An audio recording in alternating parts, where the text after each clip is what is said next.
Naboth's Vineyard and the Chariot of Fire. Dear friends, we ended our previous story with Elijah complaining and God giving him new responsibilities, right? In today's story, we will see what new responsibilities Elijah got, and a few incidents that occurred in Israel related to that.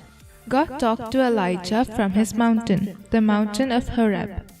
It was on this mount that God talked to Moses and gave the commandments centuries ago. From this mountain, God told Elijah to go to Damascus, the capital of Aram, and there to anoint Hazael, king of Aram. Aram is now known as Syria. God also told Elijah to anoint Jehu, son of Nimshi, king over Israel, and anoint Elisha, son of Shaphat, as Elijah's successor. Because Israel had provoked God with idols, it was mostly to punish them that God told him to anoint these people. In the previous stories, we have seen that upon the request of Asa, king of Judah, Ben-Hadad, king of Aram, broke his treaty with the king of Israel and captured some of the Israelite towns. Now, with Hazael being anointed as king over Aram in place of Ben-Hadad, Israel is under threat of a greater danger. God also said that Jehu will put to death any who escape the sword of Hazael, and Elisha will put to death any who escape the sword of Jehu. But God had kept 7,000 in Israel whose knees had not bowed to Baal. So Elijah departed from there and found Elisha son of Shaphat when he was plowing with 12 yoke of oxen, and he was with the 12th. Elijah went up to him and threw his cloak around him. Elisha left the oxen and went after Elijah and became his servant. During this time, Ben-Hadad, king of Syria, besieged Samaria. Ben-Hadad sent messengers saying that all that Ahab had, including his wives and children, were his. But Ahab did not agree to that. When Ben-Hadad heard this message, he prepared to attack Israel. Meanwhile, a prophet came to Ahab and told him God's message. God's mercy was once again revealed to Ahab and the Israelites who were living against the true God. And God told them through a prophet that he will hand over Ben-Hadad's massive army over to Israel. In the following battle, the king of Aram was defeated, but Ben-Hadad escaped on a horse with horsemen. The prophet said that though they had won the war, Ben-Hadad would return next year, because the defeated officials of Aram thought that the gods of Israel were the gods of hills, and that is why they were defeated. They believed that if the battle had occurred on the plains, they would have won. Believing this, next spring, Ben-Hadad mustered a great army and went up to fight against Israel. Israel's army was, however, like 2 flocks of goats. Aram encamped against Israel 7 days, and the prophet came again and said that because the Syrians had said that God is the God of the hills, but he is not God of the valleys, and for Israel to know that the Lord is God, he will give the great multitude into the hands of Israel. The people of Israel struck down 100,000 foot soldiers in 1 day, and the rest fled into the city of Aphek, and a wall fell over 27,000 of them.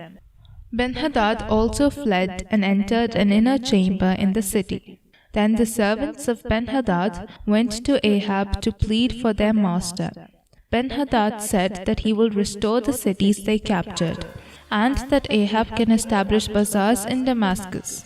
And Ahab released him on those words. However, God was angry with Ahab for releasing a man God meant to die. Ahab was vexed and sullen on hearing this. Then, one day, Ahab desired the vineyard of Naboth, which was beside the palace. Ahab asked Naboth to give him his vineyard, to make a vegetable garden in exchange for a better vineyard. But he was not willing to give the inheritance of his fathers to someone else. This made Ahab sullen. When Jezebel heard this, she promised to find a solution for this. So she wrote letters in Ahab's name and sealed them with his signet ring. And she sent the letters to the elders and the leaders who lived near Naboth in the city. The elders obeyed Jezebel and according to her letter set up false witness against him, accusing him of cursing both God and the king. Then they took him out of the city and stoned him to death. Thus by killing Naboth, Ahab took possession of his vineyard. Then Elijah came to Ahab with God's message. Because Ahab had sold himself to do what was evil in the eyes of the Lord, he would make Ahab's house like the houses of Jeroboam and Baasha. On hearing this, Ahab humbled himself before God.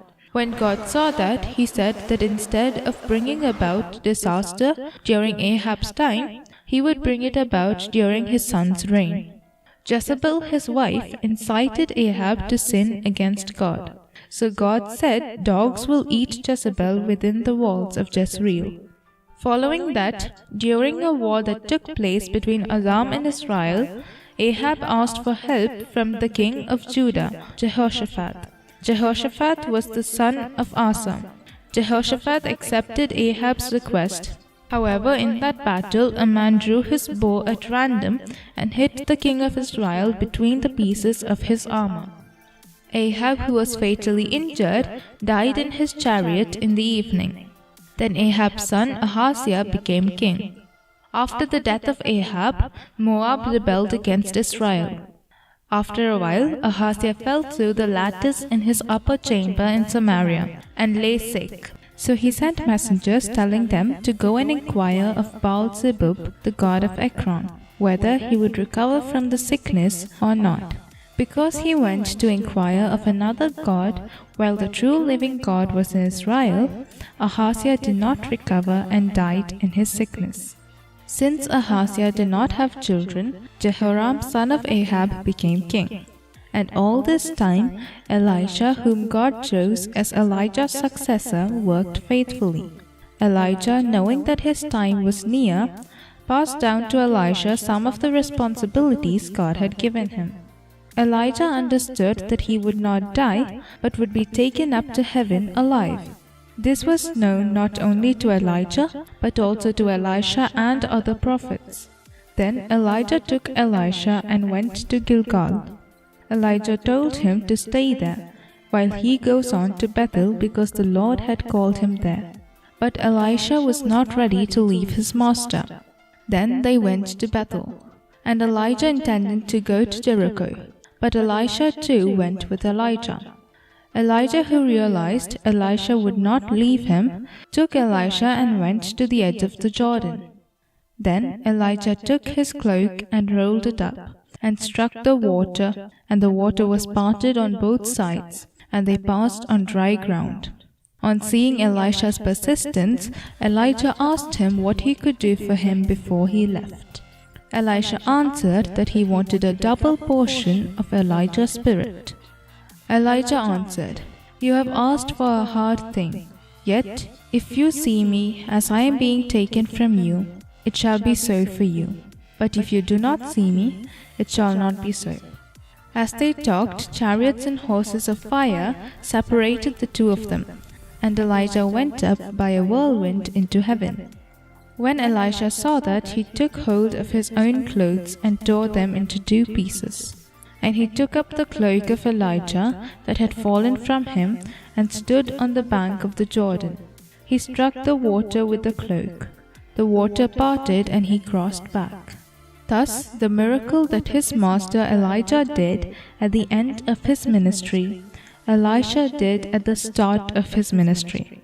God's thoughts are higher than our thoughts. So, though Elijah was taken up to heaven, his responsibilities on earth were not completed. We will see them in our later videos. Now, in the 4th year of Ahab, king of Israel, Jehoshaphat had become king over Judah. As Jehoshaphat walked in the ways of David and sought the Lord and obeyed him, God was with him. So, in our next video, we will look at the life of Jehoshaphat. God bless you.